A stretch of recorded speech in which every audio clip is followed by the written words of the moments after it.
Welcome back to the podcast. In today's episode, we're going to be talking about quite a fascinating subject, the autonomic nervous system function in general, and how that plays into your ability to progress your physique, whether that be fat loss or muscle growth, or if you're watching this and you're a performance athlete, or if you're watching this and you not only want to improve your body composition, but also improve your quality of life as a whole. So, which nervous system will help you do. So first I'm going to go over what the autonomic nervous system is and the difference between the sympathetic state and the parasympathetic state, then how nervous system regulation plays a role in our ability to improve our body composition, how we can potentially track it and use tools like HRV and resting heart rate, then some practical ways to improve your recovery by shifting into that parasympathetic state, along with some supplements that can aid in your ability to do that. So, starting with a basic understanding of what the nervous system is, I want you to think of it in two big branches. So, first we have the central nervous system. This is your brain, your brain stem, and your spinal cord, the control center, basically. Then we have our peripheral nervous system, which is everything outside of the spinal cord and brain. So you can think of this as the highways that send signals back and forth between your brain and the rest of your body. Now, within that peripheral system, there's the important part we're going to focus on today, the autonomic nervous system. This system handles all the stuff you don't consciously control. So, your heart rate, your breathing, your digestion, pupil dilation, blood vessel constriction, and this autonomic nervous system has two key sides. The sympathetic side, often called the fight or flight state, this is what kicks in during intense training, when you're stressed, when you're in danger. You're walking in the woods, you see a bear, tiger jumps out at you. Your heart rate then spikes, your pupils dilate, cortisol and adrenaline flood the system. You're locked in essentially. Then on the flip side, we have the parasympathetic state. This is your rest and digest mode. So you're thinking you're zen, you're calm, you're like a monk. We're repairing, we're digesting. So your heart rate slows. It'll stimulate digestion. It'll help your brain and body shift into a recovery state. And there are a couple other branches too, like the enteric nervous system, which specifically governs your gut, which we often overlook but plays a real role under extreme stress. But for now, we're just going to focus on that dynamic between the sympathetic and parasympathetic because this gives us a level of control most people don't realize they actually have. And I find this extremely cool because while the autonomic nervous system runs in the background, you can still actually train it. You can actually learn to toggle between states, to manually shift into recovery mode or intentionally flip the switch and get into fight or flight when needed, like when you want to hit a top set on bench or something like that.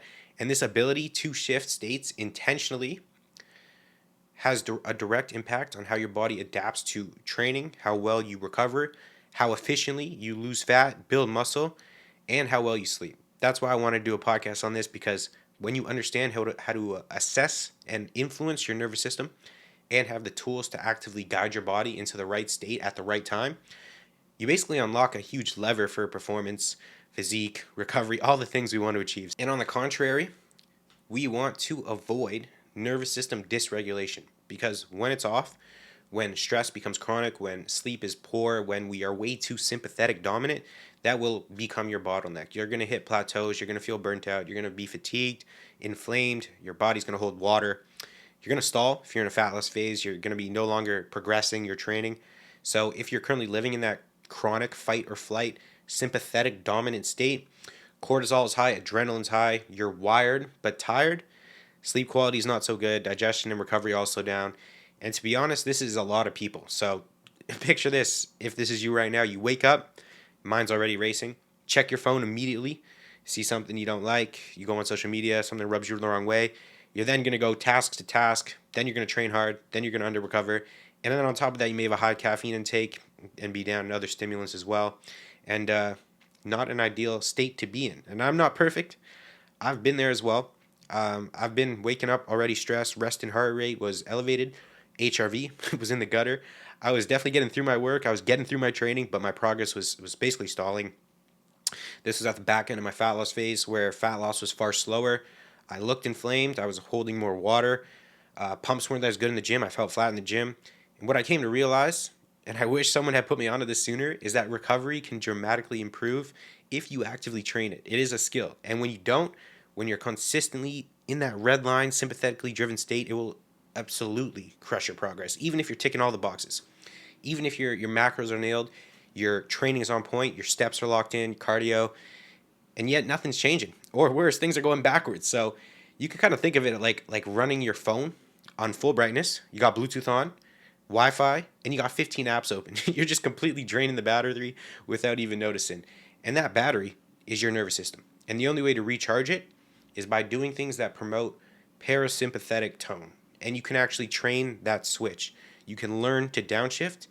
And when I started doing that, not perfectly again, but consistently making an effort, I'm talking very, very simple stuff like conscious breathing, meditation, regulating my breath when I, let's say, walk outside, when I do my 10-minute walks after meals, or when I'm making my meals. Nothing insane or elaborate, but my HRV went from like 45 ish to hovering around the mid 90s. My resting heart rate tanked from 60 to 65 down to now mid 40s. My sleep was better. I felt clearer, more clear headed. I started enjoying my training again, and my body started to respond better. Fat started coming off, all without reducing a single hour of work as well, which is equally important. And I'll say this too, it's not just the metrics. My experience of the day improved as well. You kind of start feeling more there. You're less reactive, you're less on edge, you're not racing from one thing to the next. You're not thinking about, oh my god, what do I have to do later, what do I have to do after this. You're just far more present, you're clear, you're engaged, which pretty cool revelation, so we could call it. So if you do have a wearable that tracks your HRV and resting heart rate, you can use these kind of guide your plan. There's a saying that what gets measured gets managed, or the other saying is you can't improve what you don't measure, or what gets measured, what's get improved, what gets measured gets improved. So there's kind of three ways to look at it there, but essentially, what gets measured gets managed is how I like to put it and put it across to clients, and that's somewhat true for HRV and resting heart rate. Are they 100% necessary to track? No, but if you do have a device, they can give you a pretty good insight that you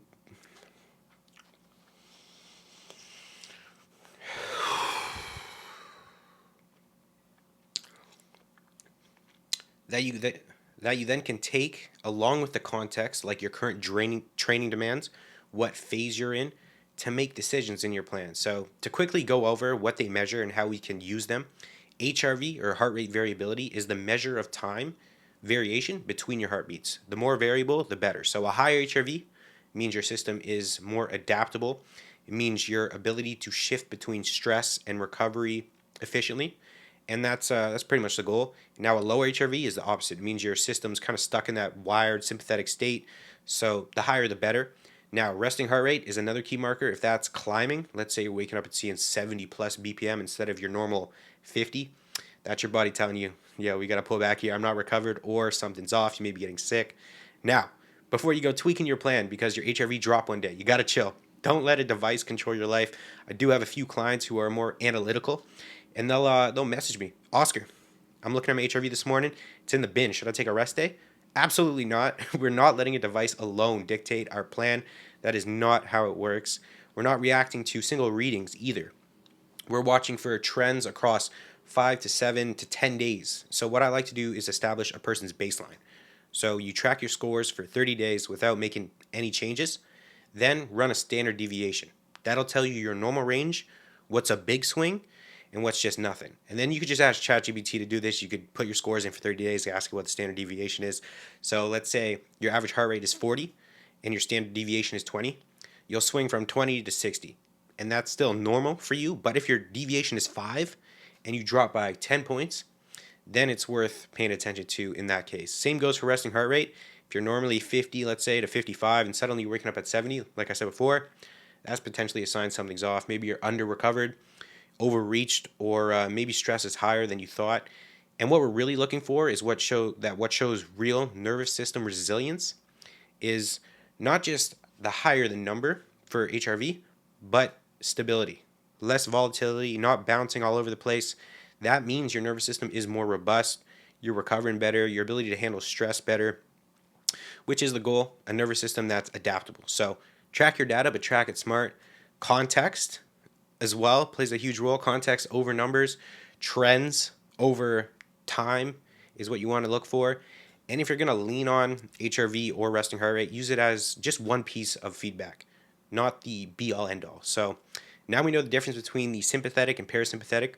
We know how to use HRV and resting heart rate. Now let's get into the practical ways we can shift into more of a parasympathetic state, where we want to be essentially majority of the day when we're not training or doing something that's sympathetically demanding. So there's 6 things that are very easy to do. Anybody can do these 6 things, and they take very little to no time. So first, controlled breathing. This is a big one and super easy to do. Just breathing in a controlled cadence, especially longer exhales than inhales. So we're talking 4 to 6 breaths per minute type of cadence. Nasal breathing, if possible. Do it when you're walking. Do it when you're cooking, which is kind of what I like to do. Perfect time to do it. In the car, it's great as well. It's a great time to kind of be present too. And this alone can make a massive difference. And it's something I try to work into my day to day and pair it with something I'm already doing, because then it's like, I'm making my meals right now. Might as well just focus on my breath instead of just, having a podcast on or something. Or filling up my gas, perfect time. And I'll just do 2 minutes of guided breath work using the app State before meals. Again, takes no time and will have a massive ROI. Number 2 is meditation. Now, before you go into like, Oscar, what is this monk shit? Trust me. So I'm going to be honest. I started doing this. I was consistent for about 2 months. I would say 6 months ago. Fell off for a bit after vacation. Came back on it now. I've been on it for meditating every morning, just 10 minutes for like 3 months now. When I tell you I've noticed a actual measurable difference in terms of my mood, my stress levels, my ability to be present, trust me. So using an app like Insight Timer, which is free, or right now I'm using the Waking Up app by Sam Harris.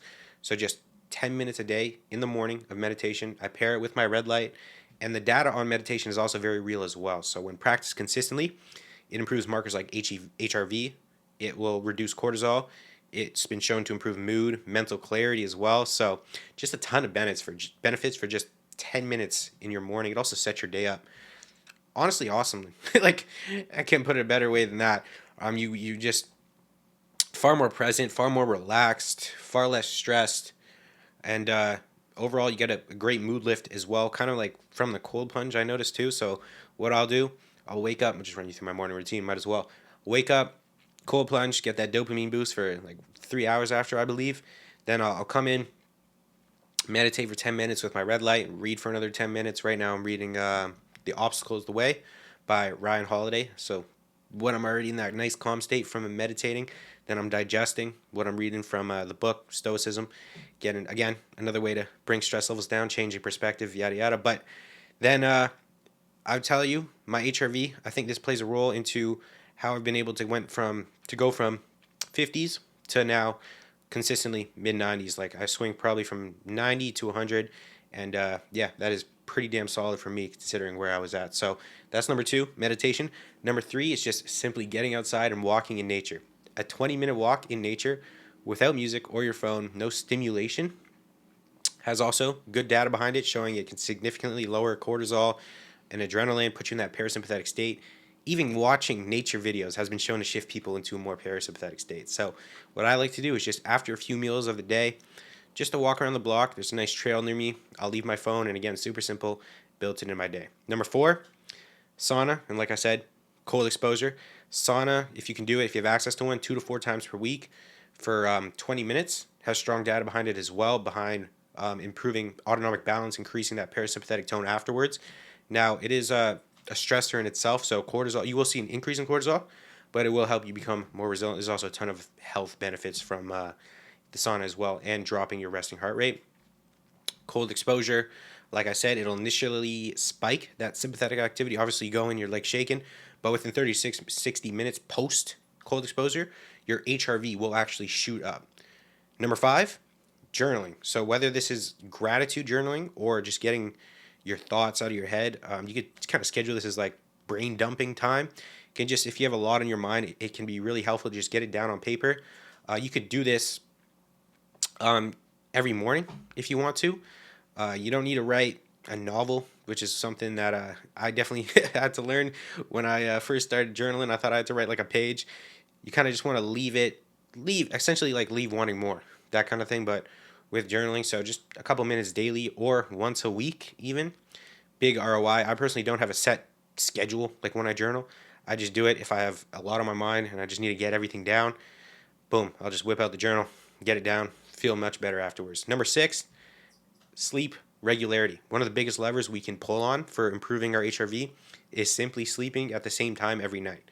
Your body craves rhythm, and disruption in your sleep timing wrecks your nervous system, even if the total hours you're getting are solid. So let's say you're getting 7 to 9 hours, but throughout the week you're going to bed at 10, 11. Weekends you're going to bed at 2, 3 a.m. You're basically inducing jet lag on the weekends. So try to go to bed and wake up at the same time as often as you can. Now, beyond those 6 things, I'd say for everyone, you can at least implement 2 of those or 3, and you're going to get a big ROI. Then we can combine that with supplements, the cool stuff, of course. So first, omega-3s.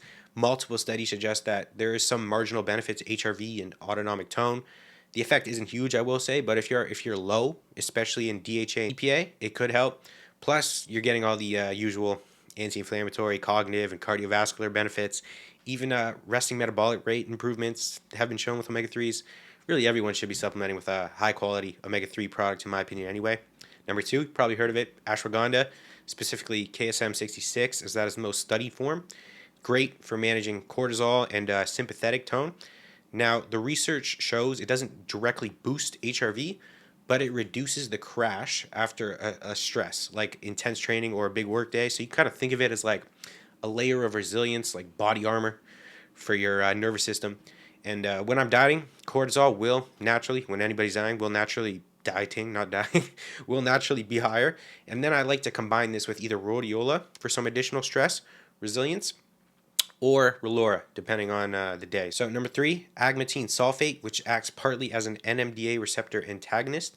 So this helps downregulate glutamate, which is the primary excitatory neurotransmitter, while promoting more GABA dominant state. So this is great for people who need a little bit of a nudge into that parasympathetic tone. Number 4, we have L-theanine, glycine, and taurine. And this is a daily combo for me. You get GABA support, less glutamate, and a tangible chill kind of zen effect. L-theanine, also great when paired with caffeine, kind of help take that edge off as well.